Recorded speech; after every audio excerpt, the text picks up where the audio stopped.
En la primera parte de este programa, nosotros hablábamos de las razones por que el Partido de la Liberación Dominicana debe de irse del poder y las razones por las que nosotros creemos que se va a quedar en el poder. No vamos a repetirlo porque tenemos un abogado que nos va a hablar de derecho constitucional, de leyes y de códigos.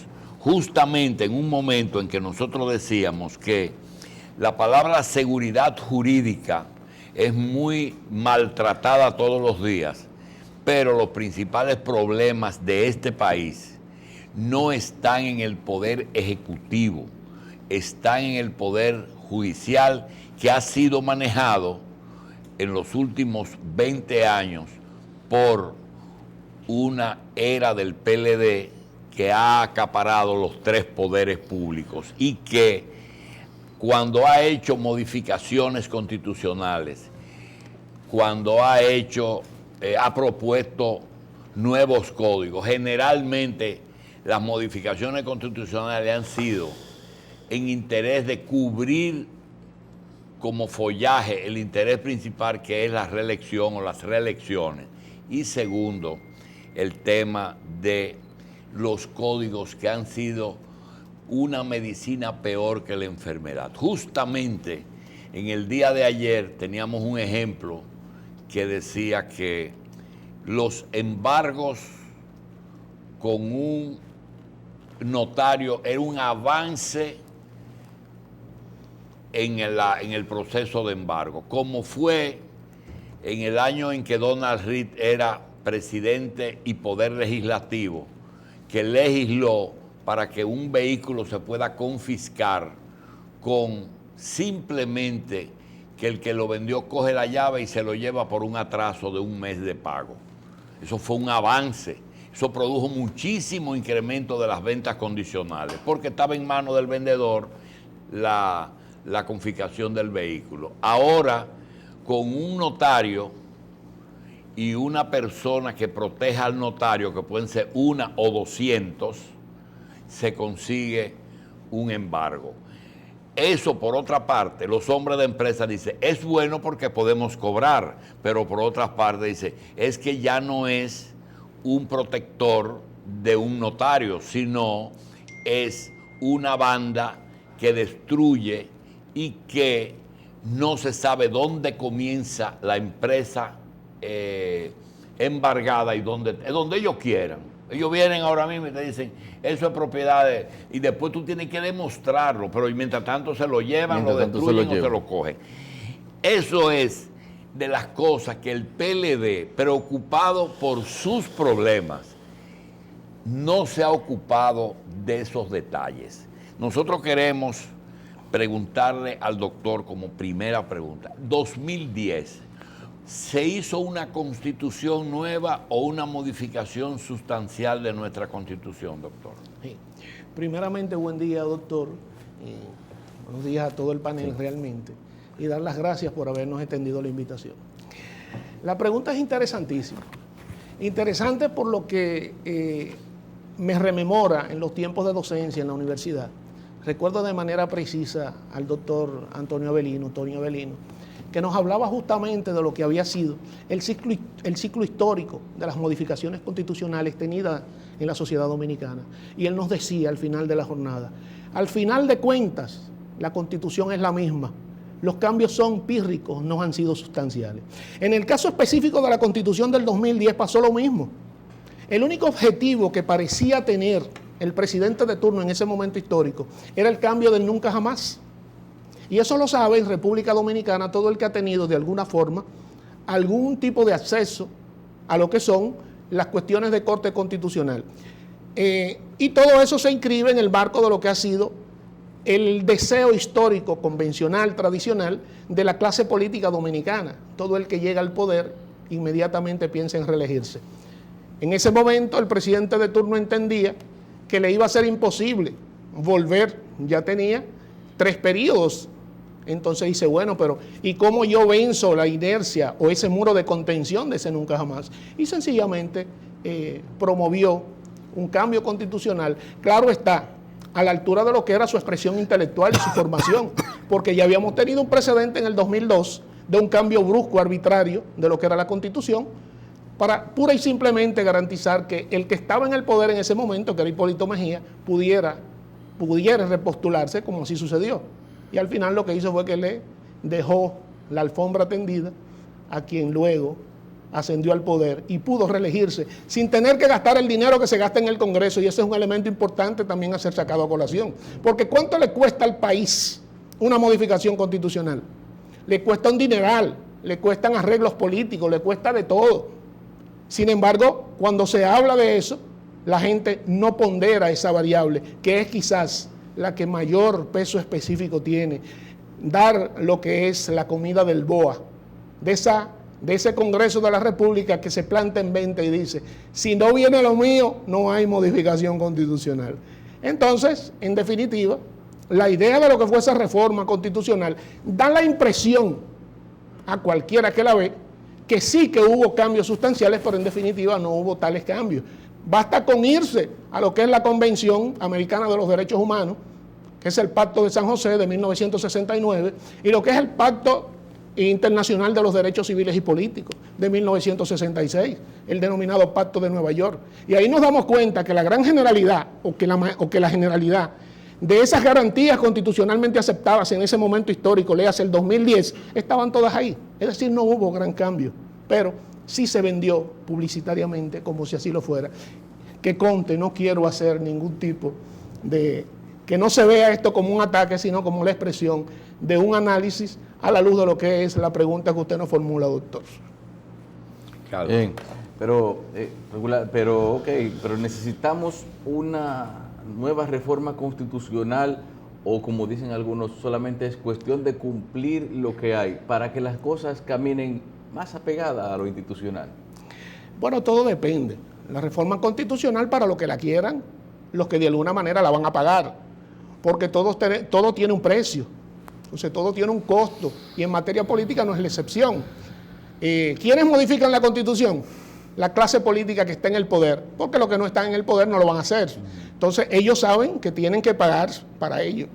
Ahora, en el orden de lo que es la primera hipótesis de la pregunta, lo que interesa sería tratar de cumplir los mandatos constitucionales. Claro está, si logramos eso, lograríamos un gran salto o paso de avance en la sociedad dominicana. Porque es que tenemos una constitución que no la respeta nadie. Independientemente de lo que se diga, se hable, hoy tenemos incluso en el ámbito de lo que es la clase jurídica, para decirlo de esa forma, hoy tenemos expertos en derecho constitucional, y eso es todos los días que se habla. Pero finalmente, al final de cuentas, ¿qué pasa con lo que son los preceptos constitucionalmente aceptados en República Dominicana? ¿Qué pasa con lo que es esa ley de leyes, esa carta magna? ¿Se cumplen sus mandatos? Si hacemos una relación porcentual de 0 a 10, ¿cuál es la escala en términos porcentuales de lo que es el cumplimiento de las disposiciones normativas constitucionales? Bueno, posiblemente no lleguemos a un 40 o 50%. Pero dicen también que hay algunos reglamentos o leyes que tienen que complementar la reforma constitucional. ¿No hacen falta, o quizás a qué usted atribuye que esto pudiera no haberse aprobado? A lo que fue el único y exclusivo interés que se tuvo y que ha tenido la clase política dominicana cuando envía al Congreso un proyecto de modificación constitucional. ¿Cuál ha sido históricamente hablando el único interés? El mismo, la reforma constitucional a los fines de garantizar lo que es la reelección presidencial. No más. Así lo hizo en el 2002 el presidente de turno, luego lo hizo en el 2010 el presidente que también estaba, luego lo hizo en el 2015 el actual presidente de la República. Es decir, hemos tenido una historia repetida en esa dirección, modificar la Constitución con el único objetivo de garantizar que yo me pueda repostular, nada más. ¿Sabes algo en ese sentido? Dígame. Parece mentira, y esto me gusta poco, porque quizás por la formación política y ese tipo de situación, pero el más honesto de todos en ese orden fue el que promovió la Constitución del 66, que fue Balaguer. Balaguer sencillamente decidió que no había que hablar del tema de la reelección presidencial. Y vayamos a la Constitución de 1966. Balaguer se repostulaba y no había que hacer ningún tipo de yanjuyo en el Congreso de la República, porque sencillamente la idea de la reelección no era tocada. Y en virtud de un principio constitucional de que lo que no está prohibido está permitido, Sí. entonces él se repostulaba. Entonces al final de la jornada, si tú haces una Que si había comparación... elección o no, que eso se decidiera a nivel de partidos, pero que la Constitución no la limitara. Perfecto, podría ser, realmente. Es en ese orden una propuesta que yo particularmente tengo de manera formal, independientemente de lo que se pueda pensar en esa dirección. Pero está claro que si nosotros garantizamos que se haga un pacto político, la clase política dominicana, que tome la decisión de, mira, vamos a reformar la Constitución y vamos a permitir la reelección presidencial, sin temor alguno, y que el que esté se repostule si lo considera pertinente. Ahora, que tenga él que saber que si él no tiene la fuerza política suficiente, él va a perder. Y precedentes tenemos. No sacó el PRD en el año de 1978 a Balaguer, que era una autoridad política en República Dominicana, que disponía de la fuerza pública, del poder institucional, del poder económico y de todo lo que se quería. Contaba además hasta con el imperio durante cierto tiempo. Sí. ¿Y qué pasó? A Balaguer el PRD lo sacó en el 78 del poder. ¿Qué pasó con Hipólito Mejía? Hipólito Mejía, quizás lleno de ego banal, y esto no lo digo de manera peyorativa, planta en el Congreso una reforma constitucional, la paga como la han pagado todos. ¿Y qué pasó? Se repostuló y no sacó un 25%. Entonces, ¿por qué podría tener la clase política dominicana temor a reunirse y decir, vamos a hacer un pacto o un acuerdo en esa dirección y vamos a garantizar una reforma constitucional donde el que esté se repostule? Ahora, tú haces la medición de la correlación de fuerzas existente. Si esa correlación de fuerzas no te facilita la posibilidad de que tú puedas, repostulándote, ganar, entonces ya tú sabes lo que te espera si lo haces. Así Es decir, es. Doctor, 94, reforma constitucional. Sí. 2002, reforma constitucional. 2010, reforma constitucional. Y 2012, reforma constitucional. 4. Me faltó una, doctor. ¿Cuál? 2015. Doctor, ¿cuántas van? 5 o 6 o 5. 4. 5. Excúsame si le interrumpí. Excúseme, profesor, como dice Leonel. No son muchas para 5 o 6 años. Evidentemente que sí. Es que nosotros tenemos una sociedad muy débil institucionalmente hablando. Y eso es lo que facilita que hayan reformas constitucionales hechas de manera tan sistemática. Y déjeme decirle algo. Ahora que usted menciona la reforma constitucional del 94, si de algo podrían jactarse los PRDistas, es precisamente de esos cambios constitucionales que se hicieran en el 94. Sin embargo, yo no he visto nunca a los que defienden a ese partido político y a sus desmembramientos, como lo fuera el PRM, ir a los medios de comunicación a defender que hubo un consejo de la magistratura, hubo una nueva estructura del Poder Judicial y todo ese tipo de cosas. Ellos podrían explotarlos desde el punto de vista político a su beneficio. Esa reforma constitucional, si se compara con las restantes, no podría decirse en modo alguno que fuera mala. Sí, pero si usted observa desde el punto de vista político cuáles son los principales problemas del país, si lo escarba va a encontrar que todo termina en el Poder Judicial. Sí. Todo sin excepción. Sí. Porque reelección es legislativo, ¿verdad? Presupuesto es legislativo. Ya decíamos que el PLD ya no ha conseguido solamente ganar cargos electivos de mayoría, sino que ya hay una dinastía.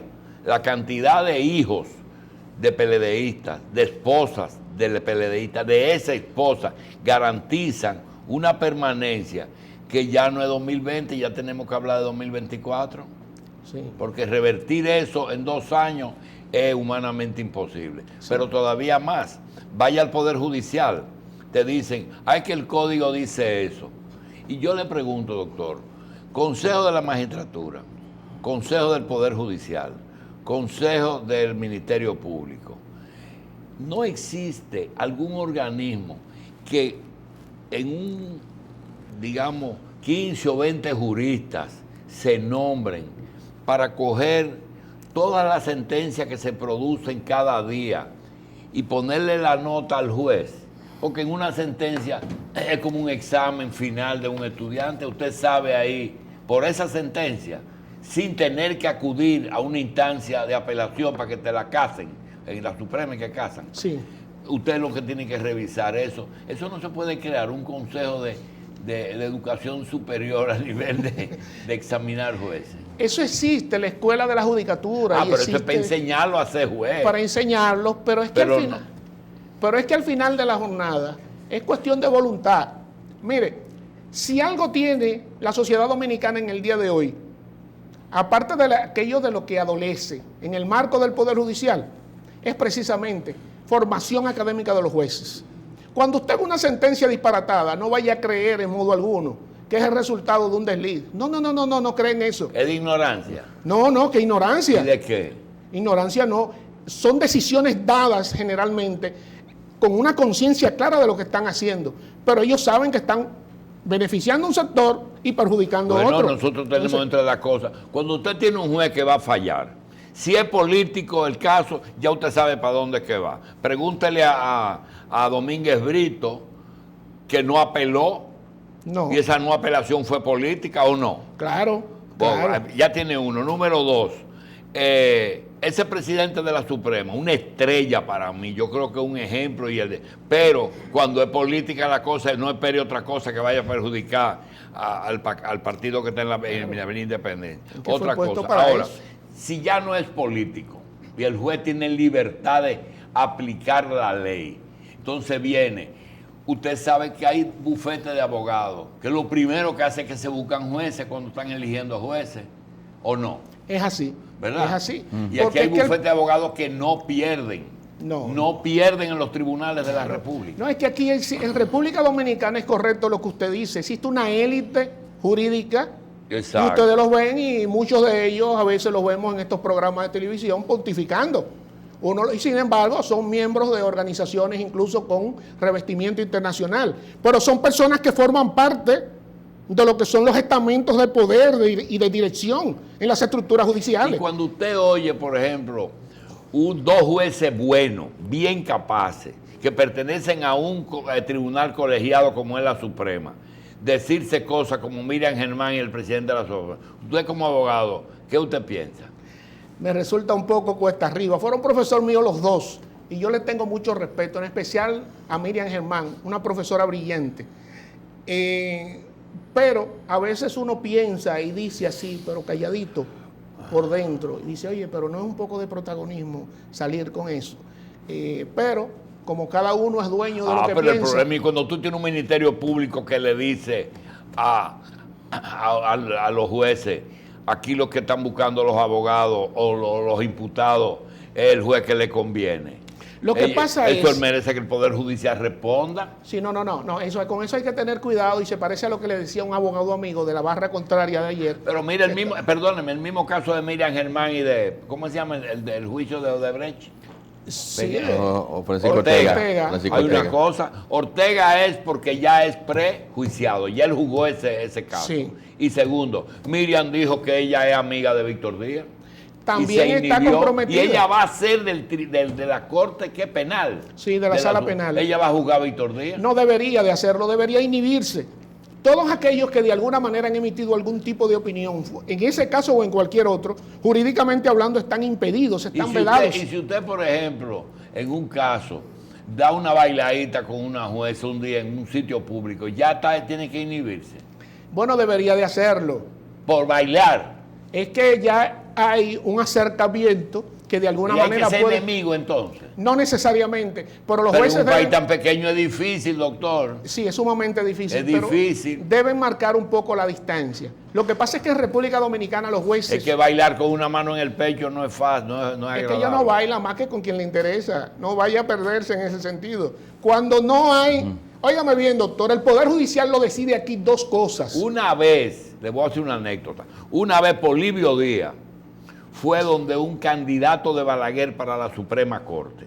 Ese era el asistente de Balaguer, Polibio Díaz. Polibio Díaz era el consultor jurídico de Balaguer, un hombre de Balaguer toda la vida. Y le dijo, mira, el presidente Balaguer quiere que tú asumas la Suprema Corte. Dice, bueno, me gustaría que no sea Balaguer que me señale, pero ese Congreso es proclive a Balaguer. ¿Qué condiciones tú pones? Y le dice, yo pongo como condición que él me someta el resto de los jueces para yo elegir los más capaces, los más trabajadores y los más valientes. Oye bien, capaces, trabajadores para que no dejen un cúmulo de sentencia ahí y que sean guapos, que no le tengan miedo a... Entonces le dice, está bien, yo voy. Le trae la lista y le dice, yo te quiero decir algo. Le dice el mensajero. Dice, ¿qué cosa? Dice, yo te quiero decir, eso lo presencié yo, yo te quiero decir que hay algunos casos que el presidente Balaguer le interesa, tiene pendiente y que quiere que eso se falle. Dice, óyeme una cosa, tú y yo somos compañeros de carrera y tú conoces a Balaguer y me conoces a mí. Ese mandado no me lo mandó Balaguer. Esos son casos tuyos que tú me trajiste. Óyeme bien, dile que él sabe que todo lo que está pendiente se va a fallar. No había que mandarme, porque tú sabes que una cosa es el juez fulano de tal y otra cosa es tu amigo fulano de tal. Una pregunta, ¿puede un juez hacer lo que un profesor francés vino aquí cuando Leonel quería hacer el Tribunal Constitucional y dijo que los jueces tienen que ser malagradecidos? Bueno, que no le tienen que agradecer al que lo nombra. Eso tendría que verse, porque mire una cosa, los jueces deben, y quiero remontarme a algo que originalmente se sacó a colación aquí, en el orden de lo que era, la manera en cómo deben de hablar los jueces, a propósito del señalamiento que ahora mismo está en debate entre los magistrados Miriam Germán y el magistrado Mariano Germán, tomando como punto de partida los ataques del Ministerio Público. Hay un principio jurídico en ese sentido, o tiene por lo menos, o vamos a darle la categoría de tal. Los jueces hablan por sentencia y los abogados por instancia. Es decir, los jueces no deben de estar constantemente en los medios de comunicación masivos, porque es que van a contaminarse de alguna manera. Entonces, tomar una tribuna en un momento determinado para referirse a situaciones que de alguna manera van a llegar a las manos de ese juez es un problema. Entonces, en relación a lo último, los jueces podrían ser malagradecidos dependiendo, porque el juez está comprometido exclusivamente, como lo dice la norma, a la ley, no a nada más. Los códigos existentes, nos quedan 5 minutos, los códigos existentes propician un ambiente para que se haga un juicio abreviado de Odebrecht, o usted considera que ahí tiene que haber dos soluciones, o una solución política o una solución de un acuerdo de que, siguiendo las líneas de la Iglesia Católica, de reponer los robados primero y después hablamos.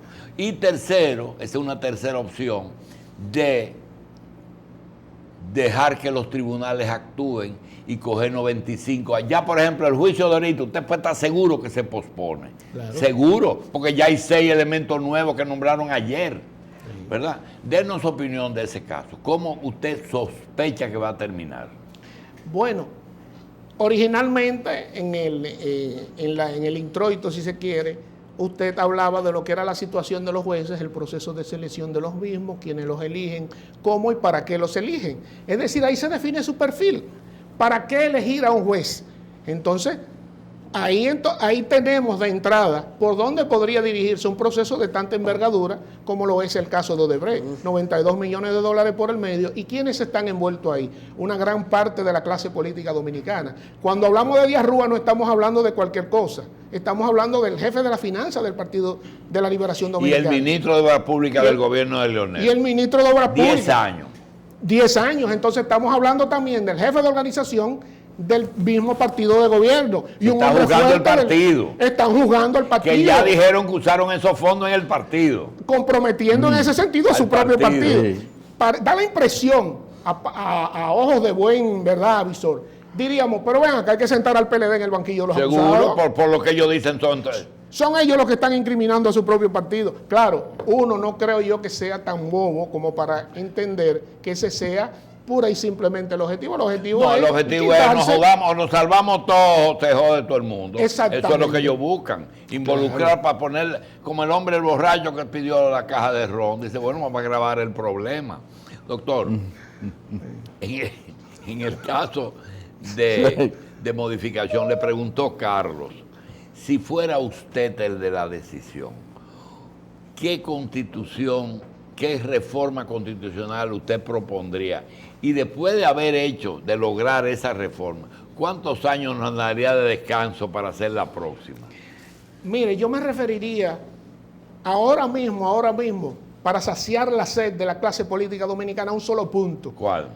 A lo que es el tema de la repostulación presidencial.